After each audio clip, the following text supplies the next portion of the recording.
A silent woman was shunned by the town every day until the toughest man married her. They said she was cursed before they ever heard her name. Said she walked out of the woods with blood on her mouth and silence in her lungs. A ghost wrapped in threadbare linen, too still to be anything holy. The girl's name was Lena, though no one cared to ask. In Imridge, names didn't matter unless you had land or something worth selling. She had neither.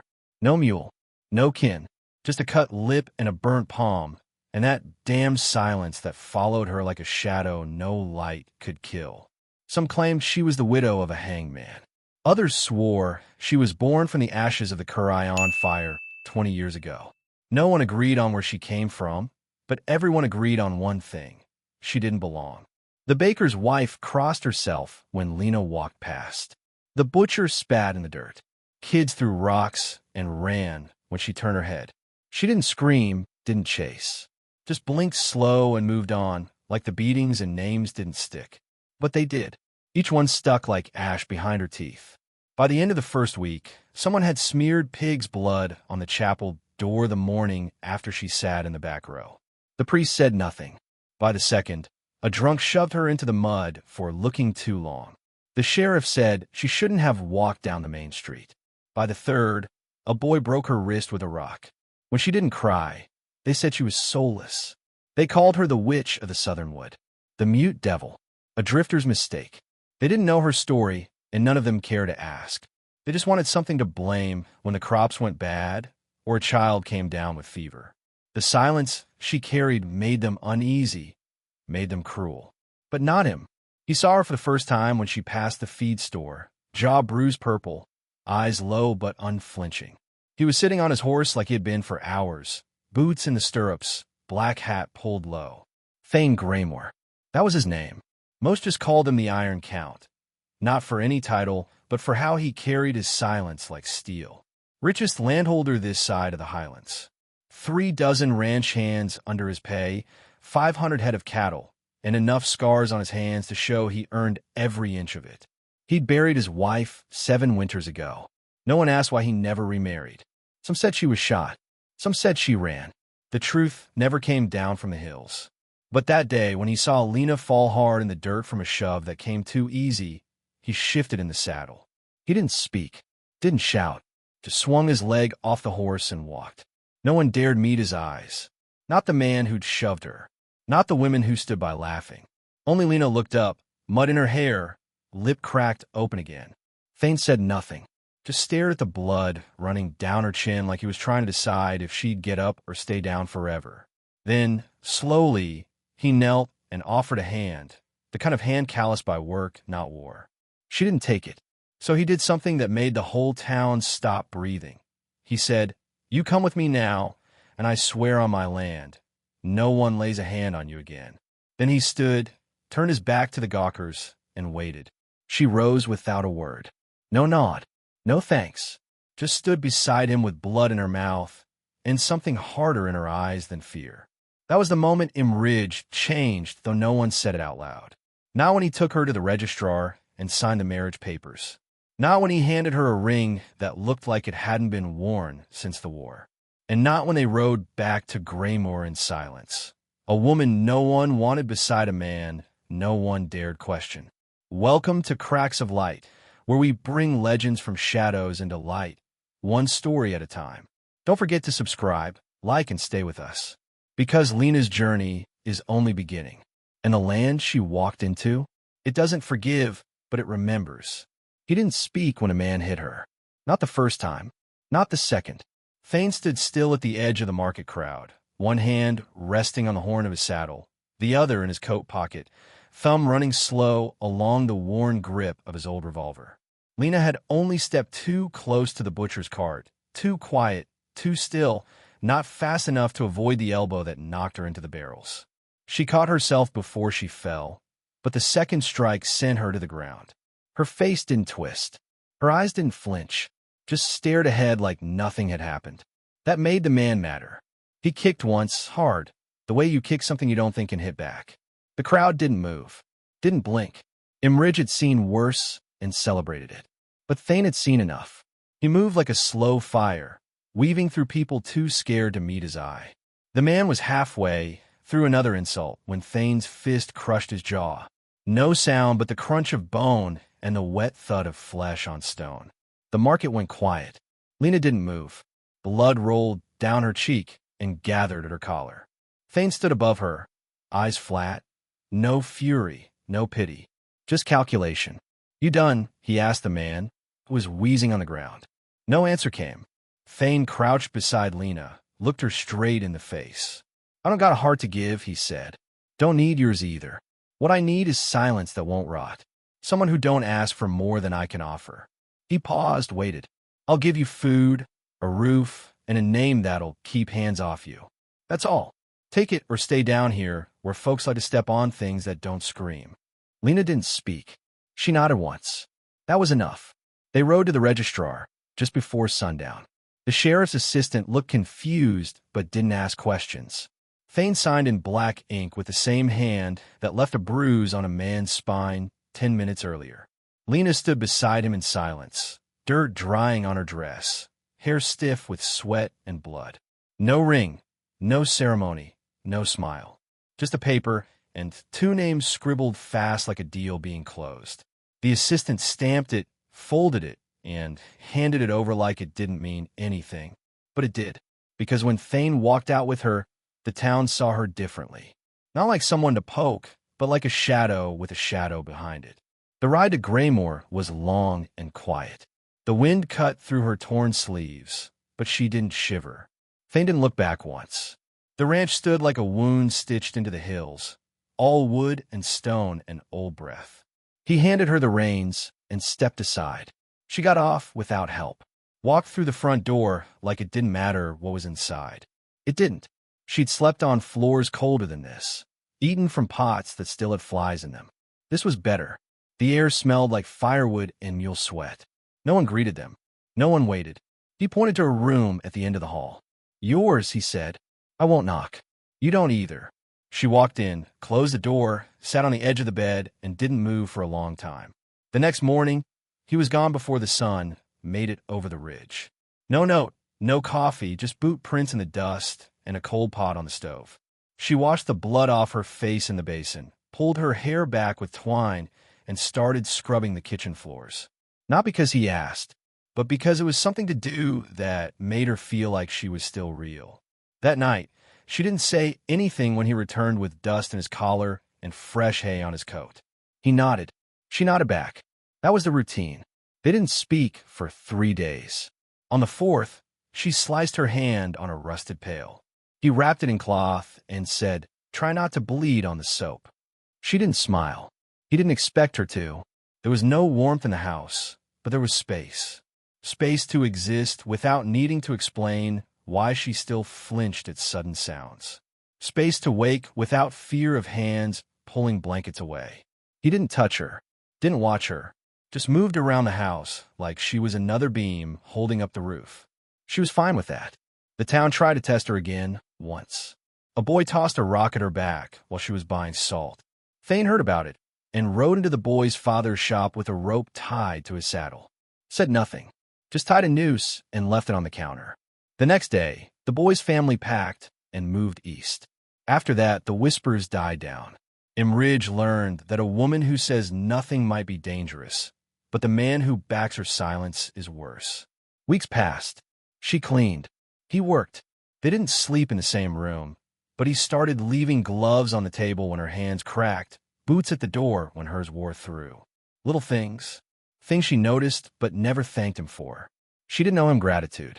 He didn't ask for it. That was the deal. One night it rained so hard the porch roof sagged. She stood by the window and watched him hammer the beams back into place in the dark. No cold, no curse, just work. She boiled a pot of broth and left it near the fire. Didn't wait to see if he drank it. By the end of the 2nd month, she knew the sounds of the house better than her own breath. Which floorboards groaned when you stepped too hard. Which hinges needed oil. Which walls held stories no one spoke aloud. She found a box behind the pantry. Inside were a woman's comb, a silver thimble, and a strip of linen stained dark with age. She didn't touch any of it, just closed the lid and left it where it was. Some things weren't hers to understand. And Thane? He never asked where she came from. Never asked why she never spoke.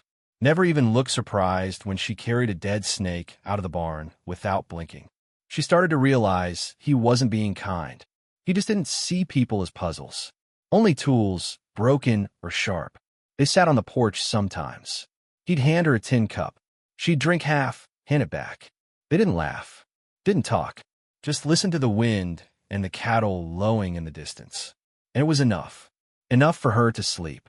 Enough for her to stop dreaming of fists and fire. She still didn't trust him. Not fully. But she didn't hate the silence anymore. Because in that silence, there was no judgment. Just space to breathe. She kept her distance, and so did he. Days bled into one another without event. Just the rhythm of chores, creaking floorboards, and the long, soundless dinners where neither reached for more than they needed. Thane rose before first light, saddled the mare without saying a word, and disappeared into the hills. Lena mopped the floors, fed the chickens, fixed what broke with wire and spit. He never asked for more. She never offered. Their silence wasn't strained. It simply was. Like the house itself had learned not to expect voices anymore. She wasn't afraid of him. Not exactly. She watched how he moved, how he didn't slam doors, how he folded his gloves, how he let her pass without flinching. That was worth more than kindness. The ranch was old, lived in. Not messy but layered. Each room felt like someone had left in the middle of a sentence. She noticed the details slowly. A dent in the banister, too low for a grown man. A scuff on the kitchen wall the shape of a boot heel. Burn marks in the stone hearth.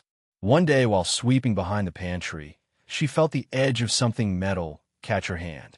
She pulled away the loose plank. Behind it, a rusted tin box wrapped in cloth. Inside, a child's comb with broken teeth, a red ribbon faded to pink, and a single glove so small it fit between her palms. The air felt heavier after that. She put everything back where it was and nailed the board shut again. Didn't tell him. Didn't need to. That night, she watched Thane sit on the porch staring at nothing. Same look on his face as when he buried a sick lamb without a sound. She understood it now. Some griefs didn't need witnesses. Weeks later, she found a ledger in the crawl space above the pantry. It was old, spine cracked, pages filled with cattle counts and handwritten notes. The first dozen pages were numbers. The next few changed tone, slanted cursive, dated entries. Short phrases. She won't eat the peaches. Says the new horse smells like copper. Asked why stars don't blink when you cry. The handwriting turned shakier near the end. Then stopped. She closed the book and left it where it had fallen. She asked nothing. He offered nothing. That was their arrangement. But she saw him sometimes, out by the orchard, kneeling near a flat patch of earth with no stone, no marker. He never stayed long, just rested one hand on the dirt and left before the wind could carry the smell of lilacs up the hill. When she finally stepped close enough to read the faint outline in the soil, she saw petals scattered, dried and brown. He must have put them there before dawn. When he came inside, boots wet, face unreadable, she didn't ask.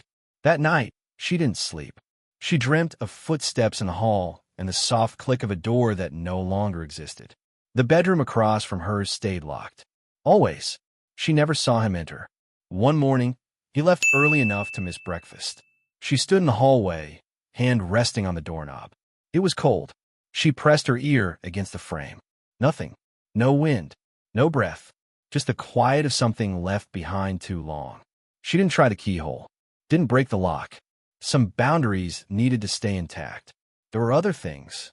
A woman's shawl in the back of the linen closet. A half-filled bottle of perfume under the washstand. She knocked it over once, and the scent hit her so hard she had to lean against the sink to breathe. It wasn't grief that choked her. It was memory that didn't belong to her. One afternoon, she found a splinter of glass lodged in the floor beneath the window. When she pulled it out, a line of dried blood peeled with it. Not fresh, not old enough to forget, just enough to remind her that quiet wasn't the same as clean. She didn't confront him, but something in her shifted.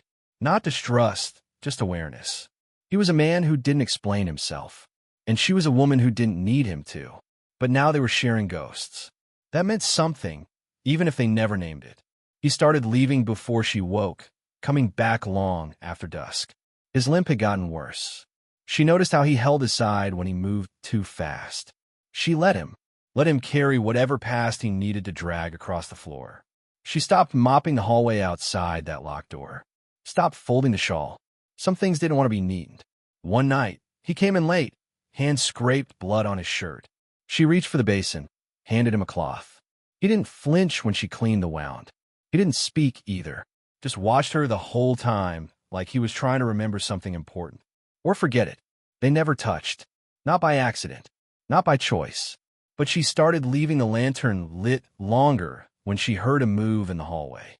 He started leaving the kitchen door open a crack in the mornings. They weren't building anything, just occupying the same space with the same careful detachment. It worked, until the wind shifted. One day, a rider came by, didn't get off his horse, just stared at the house and spat on the ground. Thane was still out in the field. Lena watched through the curtain, hand gripping the edge of the windowsill like it could keep her tethered. The man turned his horse, rode off without a word. But the next morning, she found a rabbit nailed to the barn door. Gut split, eyes missing. She took it down, burned it, and never mentioned it. She began keeping the rifle loaded. Started checking the locks twice at night. Something was coming. She didn't know what. But the silence in the house had changed. It wasn't empty anymore. It was holding its breath. She could feel it in her spine, in the creak of every board, in the way Thane's jaw stayed clenched tighter when he read the mail. Then one afternoon, she came back from a stream and found him sitting on the porch with his boots off. He never did that. His hands were shaking. On the table beside him was a letter. No stamp, just folded parchment stained with oil and a single name written in thick black ink. He didn't say anything, just pushed it toward her. She read the name, didn't recognize it, but the way his face dropped told her everything she needed to know. He stood, slow like gravity had gotten stronger. "You find anything in this house you can't carry," he said. "You leave it behind." Then he walked inside. She stared at the door after it shut. Later that night, when the wind howled harder than usual, she didn't move her mattress. Just dragged a chair into the hall and sat with the rifle across her lap, eyes fixed on the locked bedroom door like it might answer the questions she still refused to ask. Thane didn't ask why she wanted to learn. He just brought the rifle from the cellar, wiped it clean with a rag that smelled like whiskey and rust, and handed it to her like he was passing on a burden he couldn't carry anymore. "It'll knock you flat the first time," he said. "That's how you know it's real." She didn't nod, didn't blink, just took it in both hands like she'd been waiting her whole life for something that didn't lie when it hurt. He set up a line of bottles on a fence post and stepped back. Lena missed the first shot by a mile. The recoil slammed her shoulder and knocked the breath clean out her lungs. She staggered, coughed, tasted metal, but didn't fall. He didn't say a word, just reloaded and passed it back. By the third shot, she hit the dirt near the base of the post. By the seventh, the bottle shattered. She didn't smile. She just exhaled and lined up another. The bruises didn't bother her. What hurt more was how long it took to stop flinching at the sound. He taught her slow, without comment. How to load, how to clean, how to wait. How to breathe when your hands shake and your blood starts to scream. He showed her where to stand in the barn when someone came to the door unannounced. Where to stash extra rounds in the flour barrel. Where to shoot a man if you wanted him to stay down. She didn't ask where he learned all this.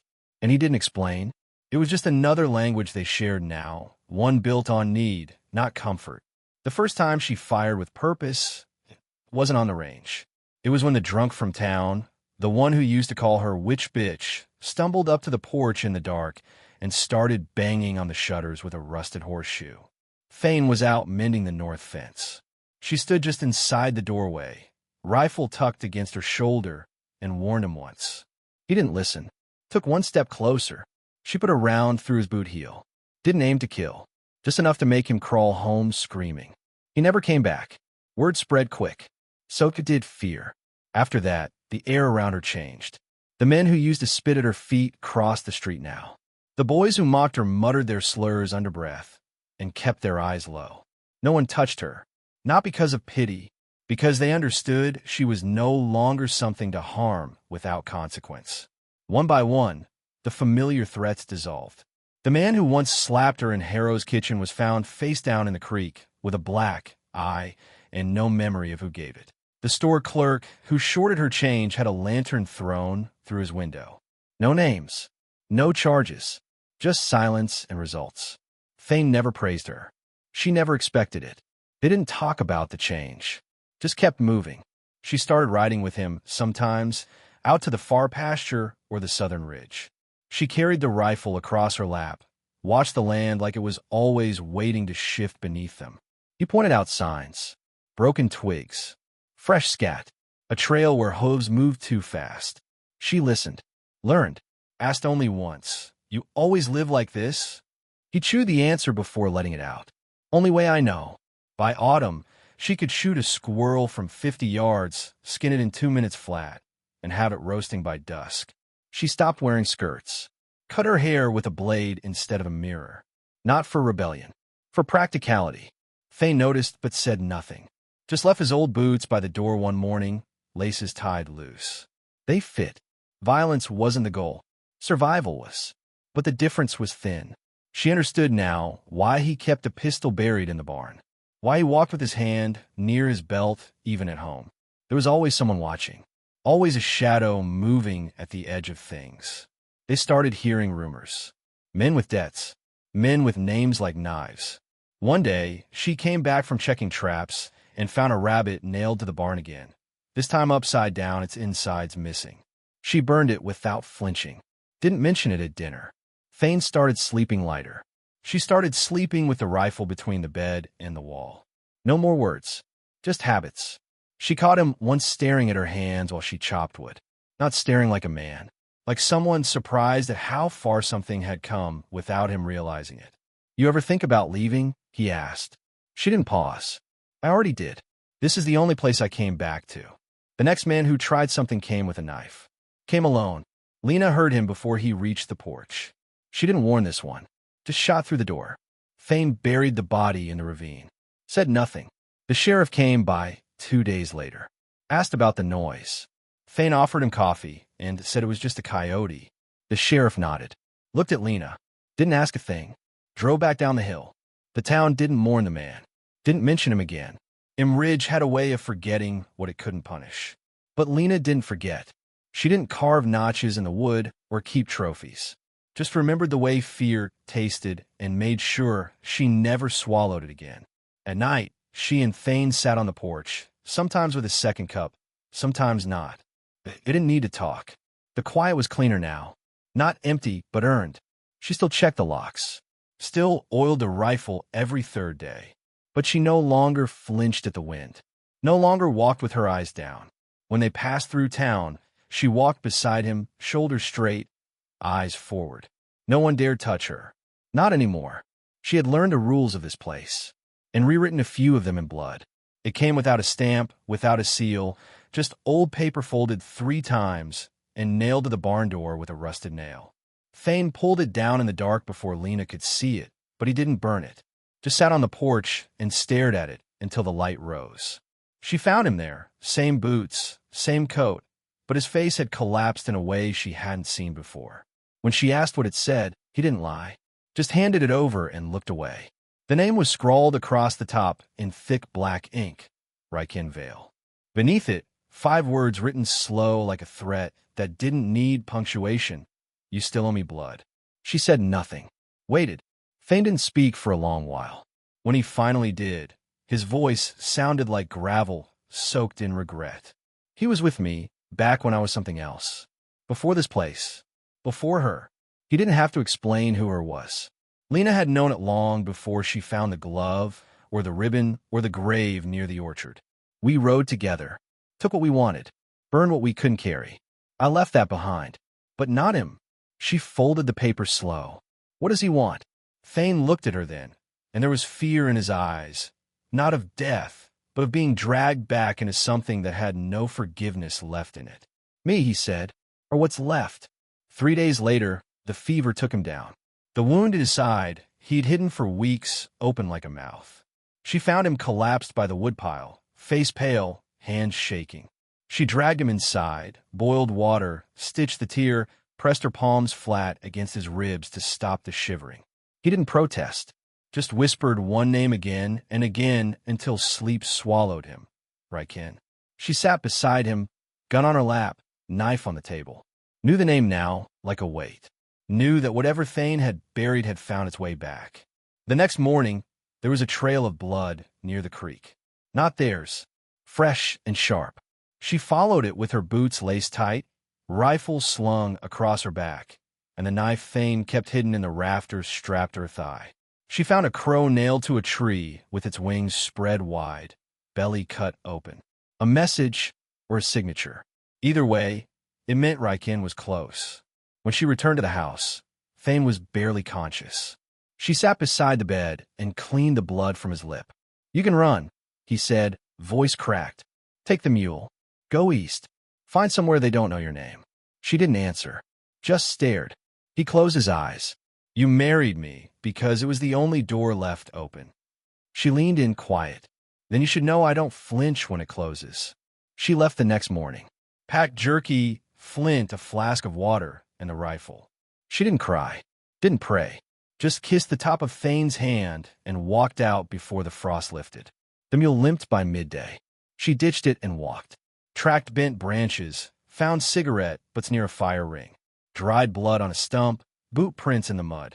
She didn't sleep, just kept moving. By the third day, her feet were blistered, her knuckles raw.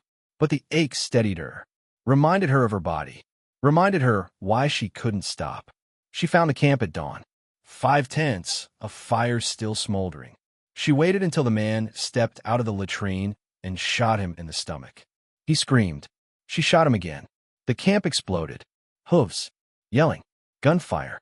But Rykin didn't run. He stood by the fire like he'd been waiting. His grin was crooked, teeth brown, hands calm. "You're not as pretty as they said," he called. She stepped into the open, rifle raised. "They lied." He laughed. "You think this is vengeance?" She didn't answer. Just shot. He dropped to one knee, but still moved. Drew a blade, came fast. She fired again. Missed. The butt of his knife caught her shoulder. She fell, rolled, bit down on his hand when he grabbed her. He howled. She drove the knife into his ribs, twisted until the sound stopped. When he fell, he gurgled. When he stilled, she didn't move. Just stared at the sky and let her breath come back. There was one more. A boy no older than 20 hiding by the horses. She limped toward him, shot him through the knee. He begged. She didn't listen. Shot him again. When it was done, she burned everything. Every saddle, every tent, every bottle of whiskey. Let the smoke rise until it touched the canyon walls. Then she walked, blood on her shirt, dirt in her teeth. Eyes steady. She collapsed in the yard 3 nights later. Thane found her with her boots torn and her mouth cracked from thirst. He carried her inside, washed her down, wrapped her in the last quilt they hadn't burned. Sat beside her bed while she muttered in sleep. When she woke, his hand was in hers. "You're home," he said. She didn't cry, just looked out the window. "It's done." He nodded. "I know." She turned to face him then, for the first time. He didn't move away. And just like that, the space between them stopped being silence. It became something else, something earned, something neither of them had words for, but both knew could only be built when blood had already soaked the foundation. She didn't walk in, she fell. Thane caught her before she hit the floor, but barely. Her boots were soaked, not with rain, but blood-dried, dark and stiff. One arm hung useless, the shoulder torn where Rakin's blade had grazed bone. Her lip was split, her side bruised purple, ribs tender with every breath. But she was alive, and she'd come back. That mattered more than anything. He said nothing, just carried her inside, laid her down, stripped the dirty shirt off her with hands that didn't shake. He cleaned the wound slow, boiling water twice over, stitching where he had to, wrapping where he couldn't. She never made a sound, not even when the needle dug into the raw edge of muscle. When she passed out, he stayed beside her, kept the fire fed, changed the cloth when it soaked through. She didn't wake for 3 days. When she did, it was dark. The fire was low. Her head throbbed like a drum, and her tongue was dry as bone. She turned her face slow, found him asleep in the chair beside her, hands still wrapped around the hilt of the knife he kept now, always within reach. She whispered his name. It barely made it past her lips, but it was enough. His eyes opened. "You're back," he said. She blinked once. "It's done." He didn't ask how. Didn't need to. He just nodded and poured her a cup of water. She drank with shaking hands, then leaned her head back against the pillow. "I didn't kill him for you," she said after a long silence. "I killed him because he would have never stopped, because he thought I belonged to whatever man last touched me." Thane didn't speak. She looked at him. "But I came back for you." He watched her for a long time. "What?" She didn't smile. "Because I chose you." He swallowed hard, looked down. "I never asked you to." "I know," she said. "That's why it matters." He moved the chair closer that night. Didn't leave the room, not once. And when she shivered from the fever, he held her hand. Didn't speak, just stayed. It snowed that week. Heavy. Thick enough to bury the fence line and freeze the water troughs. The cattle huddled. The wind howled. The road to Him Ridge vanished for a while. It was just them in the dark, trading heat under old blankets, watching time crawl across the ceiling. She healed slow. The cut on her side scabbed, reopened, scabbed again. Her shoulders stiffened. She couldn't lift the rifle for weeks. He helped her sit, helped her eat. Never tried to hold her unless she reached first. She did one night, just slipped her hand into his under the quilt. He didn't react, just laced his fingers through hers and let it stay there till morning. That was enough. When she could walk again, she started with the porch, then the barn. The snow made everything slower, but it gave her time. She watched Thane limp as he shoveled the path, saw the way his breath hitched every time he bent too far. She didn't say anything, just started waking earlier to beat him to it. By February, she was riding again. Not far, just to the tree line and back. Thane came with her the first few times. Quiet, careful, but then he let her go alone. Trusted her to make it back. The first time she returned late, with blood on her boot and a dead fox in her pack. He didn't ask. Just took the rifle, cleaned it, and set it by the door. They didn't talk about Riken. Didn't talk about the fire she'd set, or the screams that followed. But it lived between them now, like something buried under floorboards. Not rotting, just there. Some nights he woke sweating. She heard him whisper names she didn't recognize. Some nights she sat on the porch with the rifle on her lap, even though no one had come near in weeks. But spring was creeping back. The snow melted slow, exposing patches of mud, then grass. The creek cracked, then moved. She watched a calf take its first breath near the orchard, and new life was crawling its way back in. One morning, she found Thane standing by the grave. The same unmarked patch of earth that hadn't shifted in years. He was holding a single lilac stem, crushed and half-wilted. She hated these, he said they smelled like death. Lena stood beside him. "I didn't come here to replace her." "I know," he said. "That's why I let you stay." She reached down, pulled the flower from his hand, and placed it on the dirt anyway. Even the dead deserved to be argued with. That night, they shared the bed again, not just the blanket. She didn't flinch. He didn't hold back. They didn't say the word love, but they didn't need to. It was there, in the way he traced her scars with a thumb like he knew them all already, in the way she rested her forehead against his chest like she'd finally found a place to be still. The next day, she planted beans, dug the soil with hands that still ached but didn't shake. He watched her from the porch, eyes soft, face older but steady. The wind had changed. Not warmer, not gentler, but clearer. The kind of wind that didn't carry blood anymore. Just breath. Just life. The girl showed up just before the rains, barefoot, swollen lip, hair hacked short like someone tried to erase her. She didn't speak, not even when Lena brought her in and wrapped a blanket around her shoulders. Didn't flinch when Thane placed a bowl of broth in front of her. Just stared straight ahead like she was still waiting for the next blow. Lena didn't ask where she came from. Didn't ask who did it. Just cleared a cot near the stove and laid a cold cloth across her bruised cheek. The girl stayed. Days passed. No name, no questions. She watched Lena split wood, gut rabbits, sharpen blades. Watched Thane fix hinges with one hand and his teeth.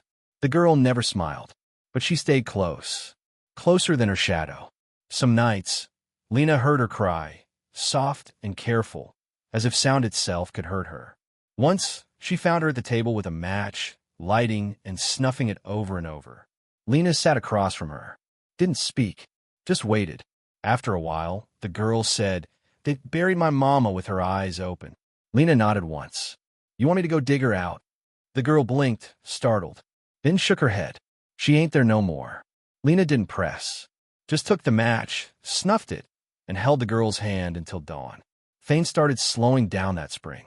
His limp worsened. His grip loosened. He still rode the fence line, but he needed longer rests and shorter loops. Lena didn't comment, just walked beside him, handed him water when he forgot to ask. The girl followed them both now. Not close enough to intrude, just near enough to learn. One morning, Thane didn't come down for coffee. She found him in the chair by the window, eyes closed, mouth soft, fingers wrapped around the carving knife he never used anymore. He was still warm, still whole, just gone. She sat with him until the wind changed, then dug the grave herself under the apple tree that hadn't bloomed in 5 years. She carved no name into the stone, just a ram's horn etched deep into the bark. The girl stood beside her the whole time, holding the shovel when Lena's arms began to shake. That summer, the orchard bloomed. Full, wild. Bees came back. The creek cleared. People from Ridge stopped by less, but when they did, they kept to the edge of the yard, eyes low, voices soft. Once, a boy from town asked, "Are you the one who made the butcher's son disappear?" Lena wiped her hands on her apron and looked him dead in the eye. "No," she said. "I made him afraid to come back." He didn't ask again. The girl grew quiet but strong. Lena taught her how to use a blade, not just to kill, but to fix, cut rope, skin game, prune vines. Taught her how to spot a lie by the way a man shifted his boots. Taught her how to read the earth. They planted beans, dug trenches, built a second coop. The girl didn't cry anymore. But sometimes at night, Lena would hear her whispering to the orchard like it was listening. Seasons passed. People forgot her name in town. Just called her the silent wife of Graymore. Some said she was a witch who cursed the valley. Others said she was the reason the wolves stayed off the ridge and the cattle never went missing again. Whatever they believed, they left offerings at the gate. Jars of honey, strips of cloth, wood carvings shaped like deer and stars. No one dared come up without reason. And when they did, Lena met them at the edge of the property with eyes that didn't ask why. She didn't remarry, didn't leave, just lived. Raised the girl until she was no longer a girl, but a shadow with her own name and her own silence. Together, they kept the fences mended, the cellar stocked, and the stories buried. Some nights, when the wind rolled hard off the ridge, Lena sat by the fire with the ledger open on her lap. She didn't write in it, just touched the old ink, remembered the days when silence had to be earned. When spring came, she planted the seeds herself. And when the first sprout broke the soil, she whispered, "You see, Thane? Still here." And that's how the legend stuck. Not because she wanted it, not because she asked, but because the land remembered her better than the people did. The girl she raised told no tales.